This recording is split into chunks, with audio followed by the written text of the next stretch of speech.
Welcome to America's Heroes Group. Well, welcome back to America's Heroes Group, this time with our roundtable and our familiar partner, the Veterans Legislative Voice. Today is Saturday, May 20th, 2023. May is Mental Health Awareness, Military Appreciation, and Asian Pacific Heritage Month. Our host is Kelley. I'm Sean Claiborne, the co-host. Our executive producer is Glenda Smith, but filling in today is Shakaya, as always, doing a great job, as also as a studio engineer. Digital media producers Ivan Ortega of Scouts Honor Productions. And Stephanie Kalota is back with us. She is a U.S. Army Reserve Sergeant First Class veteran and the founder and creator of the Veterans Legislative Voice. And we've been pretty busy this week, seems like, or this month, Stephanie, because I see a lot of stuff we're going to talk about. We're going to talk about homeless veterans getting booted out of hotels and accommodation for migrants. And GOP is also trying to do a slugfest with vets and benefits and change vets benefits, and also some people active, an active organization trying to argue against what has been going on in the Pentagon. What can you tell us about what is happening today? Yeah, there's been a lot of news for military and veterans in the past week, and that's the whole reason why Glenda asked me to come on again, so we can try to get all of this out there for everybody. So last week, a lot of people have seen the article that came out saying that veterans were kicked out of a hotel room because migrants were going to be taking those rooms, and they offered more money than what the veterans organization had paid for the veterans. Come to find out, that story is completely false and a hoax. Well, that wouldn't be the first time. No. But that's I'm glad that you deserve an award just for doing that. This is groundbreaking. This is historical and because a lot of places would have ran with that and tried to make that and spin the story and try to get ratings out of it. But you brought the real truth and off the bat just dismissed it, because oftentimes clickbait is getting a lot of people in trouble because they see this stuff on social media. And I trust your research, and I know because I know you do real journalism. You actually go back and look at what is going on in the real world. The laws of gravity apply to you. You actually apply the laws of gravity to these stories. So tell us how did you come up? What did you discover, and what's really going on? Yeah, so a lot of newspapers and media sites had actually picked up the story before they found out it was a hoax. Fox News, the New York Post, others as well. And then thanks to the diligence of the Times Union, they actually were able to, when they asked for documentation to support the claim that was being made, come to find out there wasn't any documentation, and they weren't able to substantiate their story of the veterans being kicked out. And even one of the veterans, part of this was paid by a person to do this, to be a witness, and she was the lady that had put out the false story. Well, so someone was paid to spin this false narrative about veterans being kicked out and for migrants.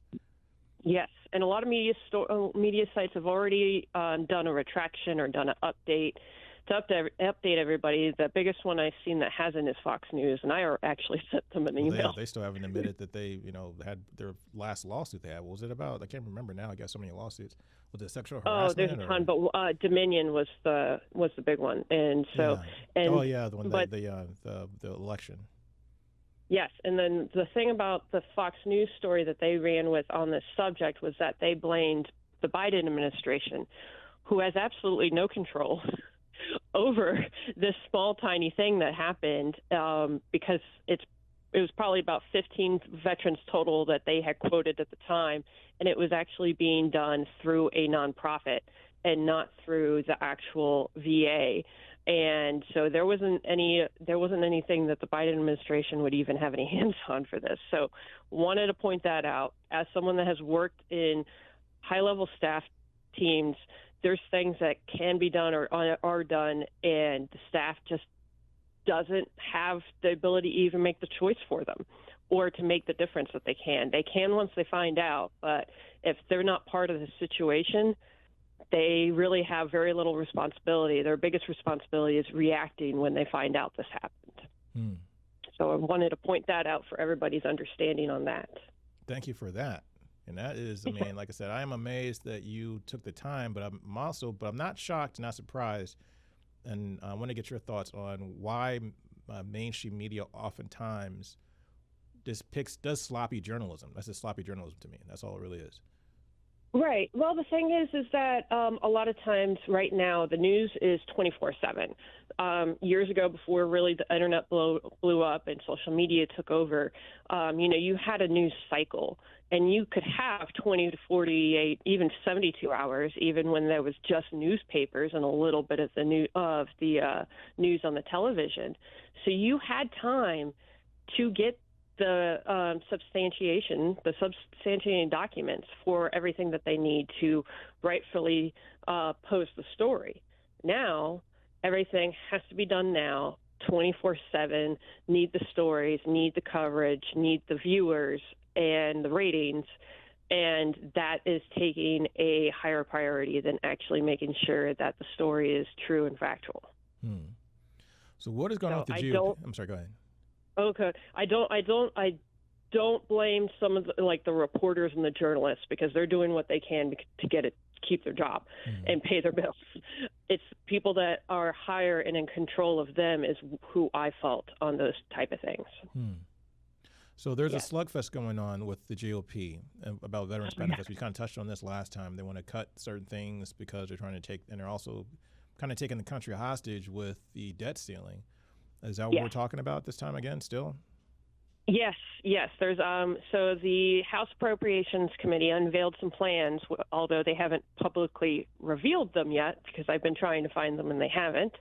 And that would be plans for a $320 billion Veterans Affairs budget for fiscal year 2024, which is majority of that would be the mandatory funding and some discretionary funding. Still not sure of how that would relate to the bill that passed the House that quotes a decrease in discretionary funding. I will say that they still haven't said how much of the discretionary funding will be cut for each agency in every department. They have not done that. So to me, if they haven't said on the document in black and white that it's not touching VA and it's not touching the DOD, I don't trust it until they specifically say that in black and white. So just want to let everybody know that's how it's stated in those bills, to try to that they're trying to pass to raise the debt ceiling, then also save some money and cut some spending. But the problem is they're not specifying where the spending's going to be, or the cut's going to be. And without knowing that, we can't get a full picture of what they're approving to. It's just like back with the Obamacare, and a lot of people that were against it were pissed that they didn't have enough time to read it.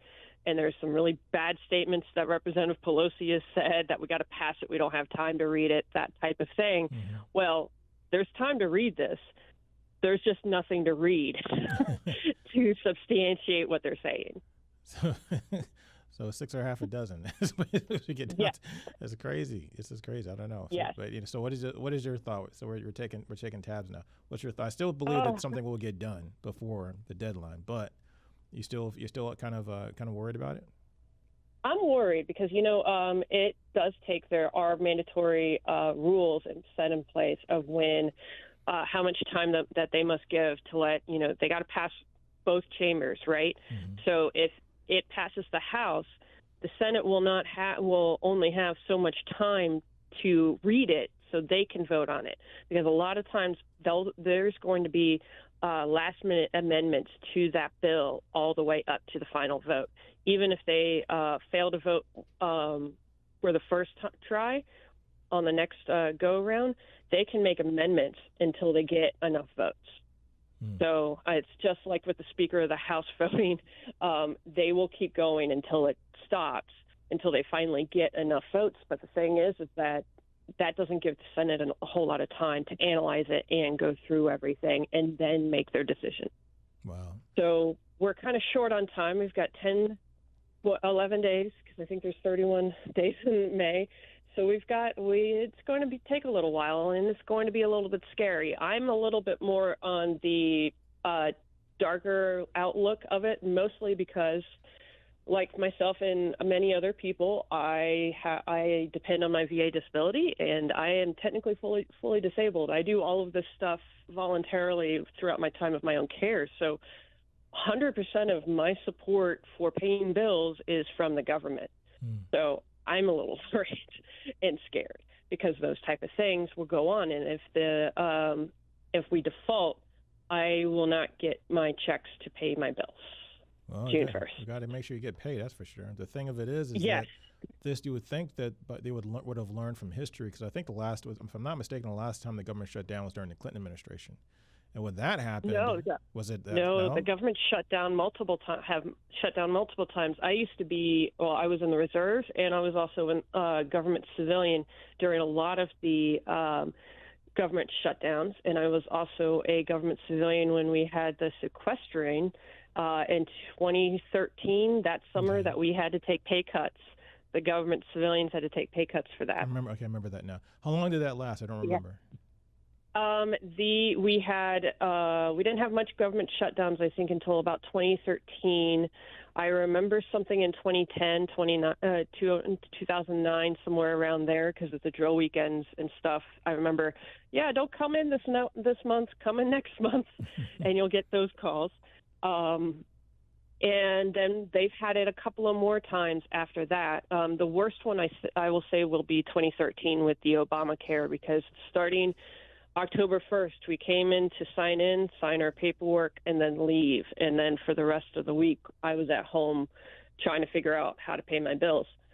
So, and thankfully, we were brought in the next week. A lot of government civilians were allowed to come in and finally get paid, at least later. And so they started doing that more, because they used to just send you home. So thankfully, they've got a better process about things, but still, it's not great. It's now making me worried now. I'm not sure if I'm going to still vote for the, if I still tab with the positivity side of the things, and think things are going to get passed or get resolved. I think most people in the markets believe that that things will get resolved sooner than later, just because. And I think in a lot of people's minds that I was out of the military by that time, so I wasn't affected by any of those government shutdowns. But I do remember vaguely now those things. It still what sticks in my mind, though, still are during the Clinton years when they had the big showdown between Newt Gingrich and Bill Clinton, and the government shut down, and people got pissed off, and then there was a huge turnover in the elections that following that election cycle. Did that happen from your memory these last few times? Well, so I will say the opposite. The Tea Party started to rise in 2010, and then it increased from there. The thing is that the Tea Party members, they just believe in cut spending, but they didn't understand how the debt ceiling and all of the budgets actually go through, because there was a lot of attrition that happened between the more experienced representatives and senators, and then getting replaced by the Tea Party members. And then we had the sequestration, the shutdowns, and things like that after they came in office. It's getting darker. So, yes. So if you guys wanted to see anything that really helps you out, Newsroom on HBO Max, written by Aaron Sorkin, they actually do it from a newsroom point of view of how the politics went from 2011 on for a couple of years. And a lot of the stuff that happened was actually pretty factual, or they changed names from the real people for a lot of things, but there was a lot of factual things that came from that. Wow. So what's going on now? Yes, watch it instead of read it. You guys can do that. I love to change it over to about the letter, the 3,000 veterans and active duty people sending a letter to Congress or the Pentagon. Okay, so I pulled this off of the American Military News, and the title says, 3,000 plus vets active duty organize against Pentagon's, quote, left-wing social agenda in signed letter.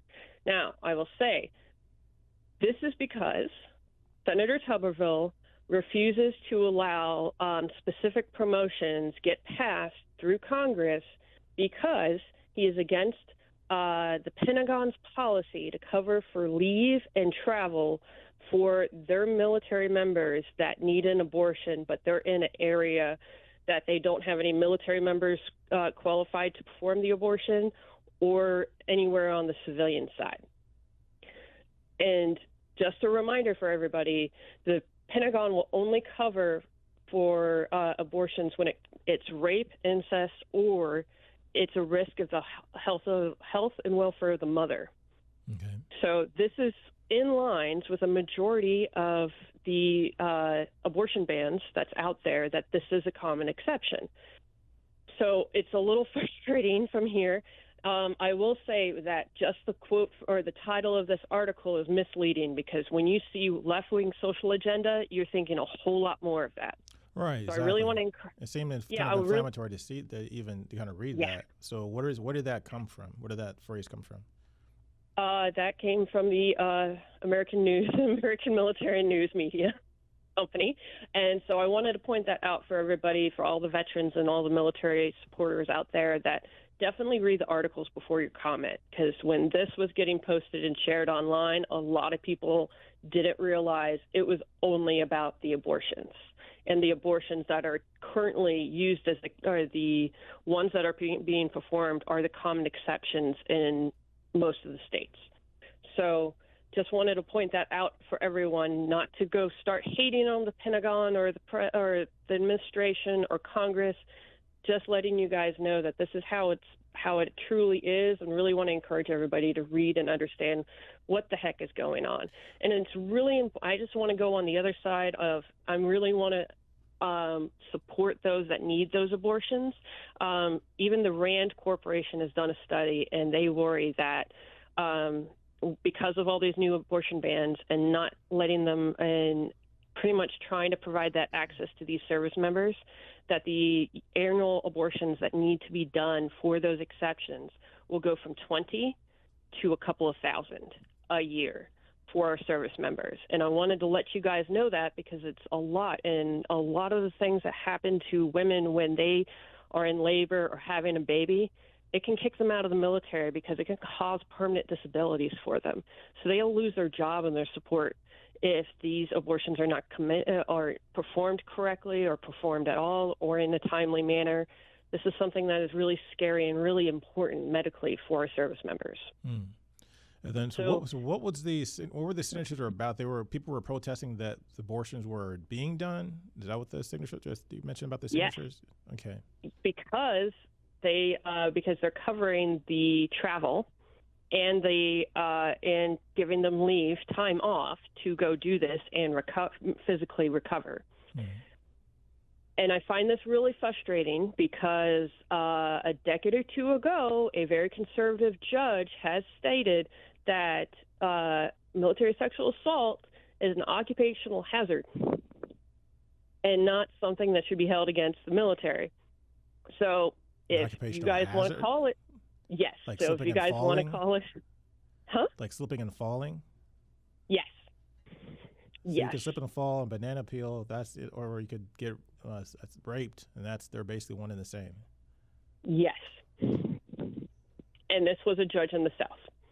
And I believe 2010, you guys can Google it and it'll come up for you. And so if using that example, that sexual assault is an occupational hazard, well, then covering the abortion for the assault is like workman's comp. You can't have it both ways. Well, that's true. Yes. So I wanted to give that advice and that logic out there for everybody to understand. But I mean, it's crazy. But the thing that the reason why I have a real big issue with that particular statement is because you can argue that when you start join the military, you know you're going to put your body at risk, because you are possibly going to get shot at. You possibly might get hit with an RPG or an IED or some kind of explosive device, whatever. However, that's something that is happening from you and the enemy, typically. Yes. Or something like friendly fire, possibly, whatever. You don't condone illegal activity to harm your own workforce. No, because the more times than not, you're going to be assaulted by your own superiors, peers, what have you, your own people that are supposed to be looking out for you. I mean, they wouldn't say the same thing about, drug use. They wouldn't say, oh, well, it's something that people do, whatever. It's not just an everyday thing. That's something that should not happen in the first place. It's against the policies and even the laws of the Uniform Military Code of Justice, the UCMJ. Mm-hmm. Yep. Wow. So what else is new in the world? So many things have been coming out really quickly, and it's really difficult to capture them all. I'd say so there's been a lot of, at least for back to the funding and for the debt ceiling, things were going good until yesterday. Staffers from the House Speaker's side had walked out on the meetings that they were having for the discussions. So that's another thing that makes me a little bit scared for what's going on, because those type of things can really wreck the discussions and the compromises that are happening. The Democrats are also scared because they're worried about what compromises Biden will approve of. But there is also something really going on brewing on the GOP side, because Speaker McCarthy only has so many Republicans to vote for his side, and he needs a majority, and he has to make the majority vote by the slim of his teeth. So that's the reason why there are so drastic things added to the bill for all of the government cuts. So those type of things are going to be really scary when there is a compromise. And if he can't get certain things passed or approved by Biden, but also not passed by his almost entire Republican side, he'll have to go to the Democrats, which then would be a complicated thing because they want compromises. So it's going to be a very contested issue coming up here. So we just got to sit and watch and see how these type of things go, because if there's any compromises with the Democrats, the Freedom Caucus, I know, would be the first ones to walk away from voting yay. So those type of things are going to be really contested. Watch out for C-SPAN, because I'm sure it's going to be up there and watching in the next week or two, and we'll have to see how this one plays out. So in your mind, what are some of the things that are the easiest ways to cut costs? Because we definitely need to roll back some of the stimulus money. I know they approved, I think it was something like $30 billion or something that was from unspent money from COVID, from the COVID relief package. Yep. It was reappropriated back into the budget. Oh yeah, I'm completely supporting that. Anything that is unspent things that we have no longer use for, definitely roll those back and pull those back.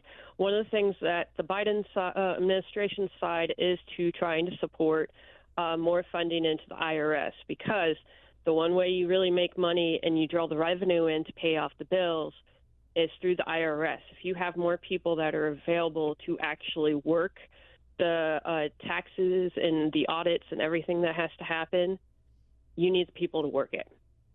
So it's really scary when those type of things happen. But the GOP side wants to cut funding to the IRS because they've been using that as a voting basis, that they've hired more people to take the money from you middle and low poverty class people. In reverse, they actually were really hiring more people that will be looking at people with much higher income than those that were voting. Mm-hmm. They were mostly for, I believe it's those that are families that are pulling in six figures and above, those businesses that are doing $1.5 million profit and above. Those type of things is where the IRS was really focusing their hiring measures, because that's how they organize the IRS. They actually hire them into teams that are done to specifically work on certain social economic groups. And that's what was specified on the bills that Biden was able to pass. Mm. I can understand fear of the IRS, particularly with small businesses, because a lot of times small businesses get hit hardest with this. Our country could do a lot more work as far as making it easier for people to become entrepreneurs, and also for small businesses to stay viable, because they get hit hard with taxes. It's very difficult for small businesses to thrive in this economy. It is, and so that's the reason why they're focusing on those that are $1.5 million revenue and higher, because those people can afford the accountants and everything to either do it correctly or able to do it wrong and get away with it. Mm-hmm. Yes. Yeah, but the thing, but I mean, true to an extent. But the thing of it is that when you, oftentimes what you see is that businesses, they might bring in a lot of money, but they don't keep a lot of that money because they have such high expenses. So operating costs are so high that they don't necessarily walk away with. They're not making $1 million that goes into their pocket. They might bring in $2 or $3 million, but they got employees to pay. They have, insurance they got to cover. If you live in certain cities, you got a union fees you got to pay for and stuff like that. So then all of a sudden now you're left with a smaller, you're still doing okay. You're not struggling per se necessarily, but it makes it hard for people to grow their businesses. I'm still a proponent of cutting some of the things that, to me, the budget is too political. And we're running out of time. We got about 10 seconds. So we'll pick this conversation up a little bit later. Definitely get more into to see what is going to happen with this vote. I'm still on the optimistic side, although you gave me some history. So now I'm thinking a little bit twice about it. Yes. But you guys have a great weekend. Thank you. Stephanie, always great to have you. This is America's Heroes Group. We'll be right back.